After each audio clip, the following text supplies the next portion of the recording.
12% था। देखिए, ये सरेआम राहुल गांधी की बौखलाहट है। जो हरियाणा के जो नेता हैं वो अपने अंदर झांक नहीं रहे, अपनी गिरबान में झांक नहीं रहे कि वहाँ कितनी ज़बरदस्त पार्टीबाजी है। 2014 से पहले उन्होंने क्या किया था प्रदेश के अंदर, और 2014 के बाद जो भारतीय जनता पार्टी की सरकार आई हरियाणा में, उन 10 सालों में किस तरह से जो काम हुए, उन कामों की जीत 2024 की है। वो पारदर्शिता की जीत है, नायब सिंह सैनी जी के नेतृत्व की जीत है।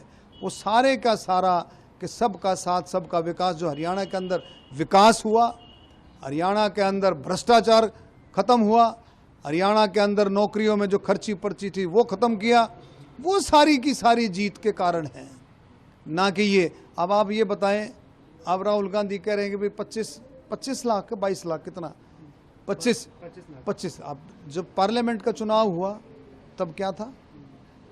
पार्लियामेंट का चुनाव हुआ ना, उससे पहले लोकसभा का चुनाव हुआ। अरे लोकसभा के चुनाव में आप 10 में से 5 सीटें लेते हो इसी वोटर लिस्ट पर। तब तो वोटर लिस्ट ठीक थी, तब ईवीएम भी ठीक थी। अब जो असेंबली के चुनाव में आप हार गए तो ईवीएम भी गड़बड़ है और वोटर लिस्ट भी गड़बड़ है। ये बिल्कुल निराधार बातें हैं। ये बिहार के चुनाव को देखते हुए, कल बिहार की वोटिंग है, कल बिहार की पोलिंग है, उसको देखते हुए ये चाहते हैं कि ऐसा हम शगुफा छोड़ दें, ऐसा सेट कर दें नैरेटिव कि लोग बाग गुमराह। लेकिन बिल्कुल नहीं, बिहार की जनता कहीं भी गुमराह नहीं होने वाली। वहाँ 100% मोदी जी के मार्गदर्शन में, नेतृत्व में एनडीए की सरकार बनेगी और पिछली बार से कहीं बहुत ज़्यादा बहुमत से बनेगी। सर, वो उन्होंने नायब सिंह सैनी के उस वीडियो का जिक्र किया जिसमें वो ये बोलते हुए नजर आ रहे हैं कि सब व्यवस्था है, इसको कहते हुए तंज कसा है और कहा है कि डेमोक्रेटिकली इलेक्टेड सीएम नहीं है नायब सिंह सैनी। देखिए, आप ये बताओ, एक मिनट, मैं वो तो तब कह रहे थे, मैं अब कह रहा हूँ कि भारतीय जनता पार्टी के पास हर इलेक्शन में कौन सी व्यवस्था है? वो अपने इसको अपने आप अपने हिसाब से तुम सेट कर रहे हो। ये अपोजिशन वाले अपने हिसाब से।